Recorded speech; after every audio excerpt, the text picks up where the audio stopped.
Welcome back everyone, this is Shadow Drake. So the topic for this tutorial is going to be making an emergency breathable shelter. Now, this isn't going to be the true shelter where you're actually going to be capable of running around suitless inside your base while doing stuff. Like, no.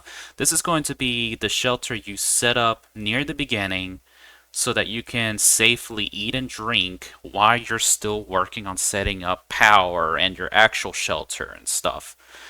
This is something that you can probably translate to other planetary worlds because pretty much Europa, Vulcan, and Venus. If you open your helmet and try to eat and drink in that environment, you will quickly roast your lungs, and that's you'll freeze them to death or roast them in the sheer intense heat that they are. So you need to either attempt it in a vacuum, which you can make fairly easily, or make your own pressurized small shelter that you can work with.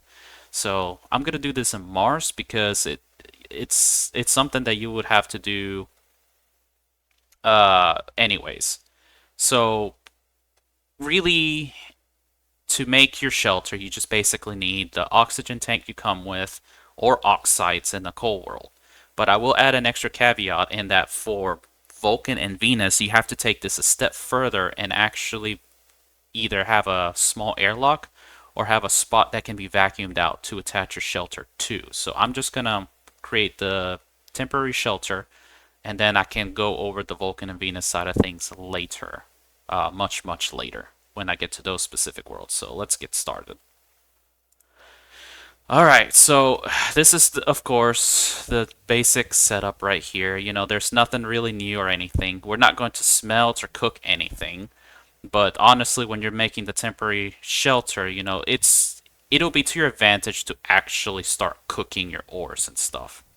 So what we're going to need is we're going to need to grab our construction supplies because it has stuff that we need. And we're also going to grab our airlock supplies, which is this beige, somewhat green box, okay? It's not fully green, but it's somewhat green. And the reason we want the airlock supplies is it's got most of the materials we need to build an airlock, but we can use them temporarily to build a temporary shelter. So here comes the thing. Typically, I would say attach it to where you're going to have your base. I personally like to have my printers inside, so what I'm going to do is kind of just build out a little bit of a junction right here, and then probably make a little pathway right here for my temporary shelter. And I'm going to enclose it in frames because this will be necessary in Venus anyway, so just want you to see what it looks like. Now, for Vulcan, what you can do is technically have a little bit of extra space and use this spot for a shelter. This will be your true breathing area. This will be your airlock to get all the hot atmospheres out from Vulcan and Venus. But, just to make it simple, we're not going to go that far. Since you're going to be starting in Moon or Mars, ideally, you're not going to need that. So, we need to make all of this airtight. So, we're going to double weld the frames. I'm going to single weld the floor just so that I don't fall through.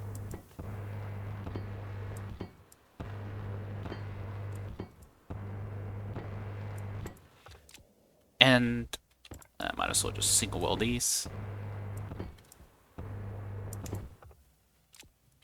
And this is basically what your emergency eating, drinking shelter hut would be. Just basically really solid, fully completed frames like that.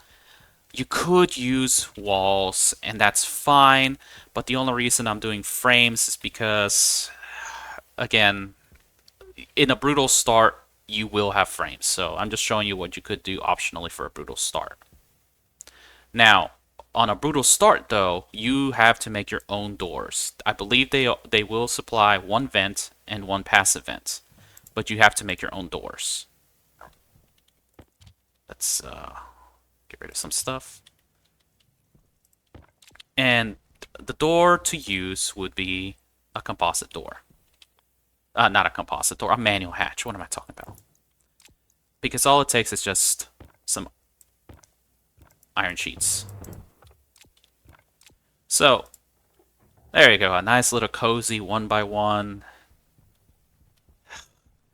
And you could also make it better by bringing your oxygen tank in there if you want.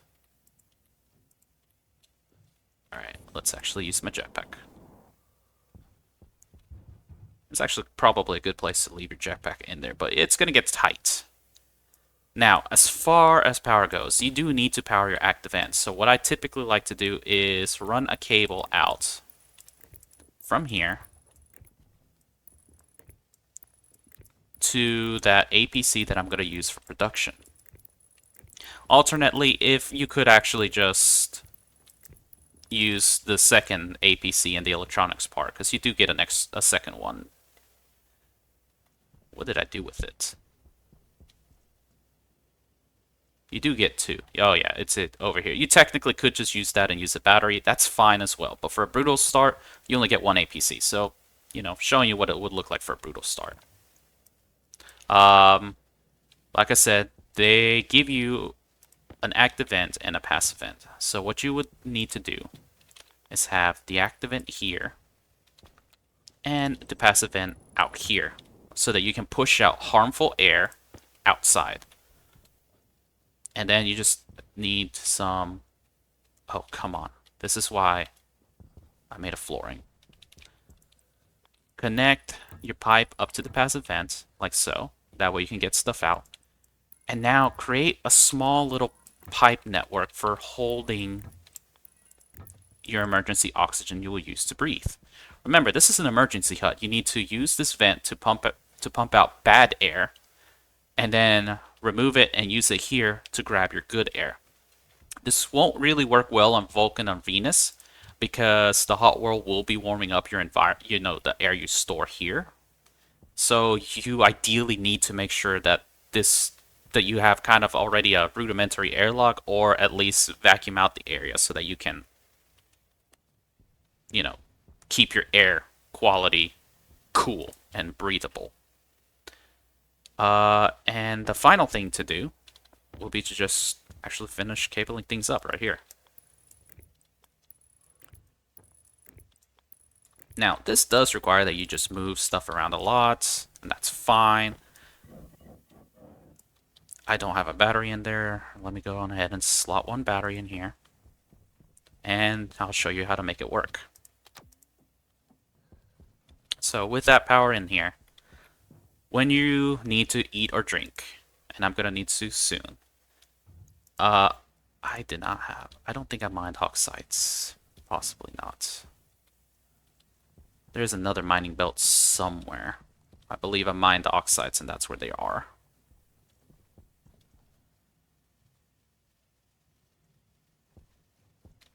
There it is. Yep, this one has the oxides. So there's two things to do. In a cold world, all you need is oxides. So when you're ready to eat and drink, hop into your tiny little claustrophobic inducing room. Turn on the active vent to the outside. That'll push the air out. Once your room is a vacuum, and you can confirm it's a vacuum with your tablet by using your Atmo analyzer. If the room has literally nothing in here, it's a vacuum, you're good. You can shut off the powered vent, the active vent, take it out, move it to the other side. I recommend doing this so that you don't accidentally mix. Now, for a cold world, all you need is exactly 3 oxides in the room. 3 oxides will make it breathable, but it needs to melt. The easiest way to melt it is to just open your waste canister. It's generally warm enough to melt this, and that should melt it for you.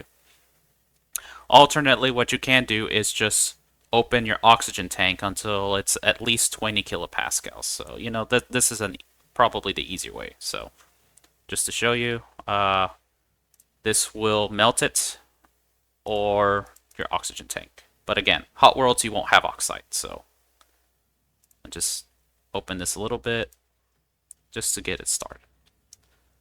Alright. If you look in the room, you will see that you have some oxygen, some nitrogen. Now, what is okay for you to breathe as a human, you need to have at least roughly 20 kilopascals of pressure in the room. That satisfies the pressure requirement. But you need to have at least 17 partial pressure, kilopascals partial pressure of oxygen. That equates to about 60 moles, just give or take, depending on the temperature. So as it is, I can open my helmet. Oh, I can breathe. No warnings or anything like that. If there wasn't enough air, for example, you'll get warnings on the upper right telling you what's missing. In this case, it's bad pressure or not enough oxygen. And you start breathing. So let's get that air back out. So there you have it. This is an emergency eating and drinking hut. Now I can eat and drink safely. And as you can tell, this is something that you can get out very early. This is like night of day 0. You don't have to make this super big, super detailed, and you can get it out quickly. Now, in the next video, I'm going to cover actually making a full-blown shelter, and I'm going to go over all of those specifics. But now, to go back outside to doing work, close your helmet, set your active vent to, push air back in, and store all your air back. Once it's back to vacuum, I recommend once again swapping your active vents. Time to go to work. So yeah. Alright, the next video we're going to cover how to turn this into a full-blown shelter and probably making an airlock. So I hope to see you then.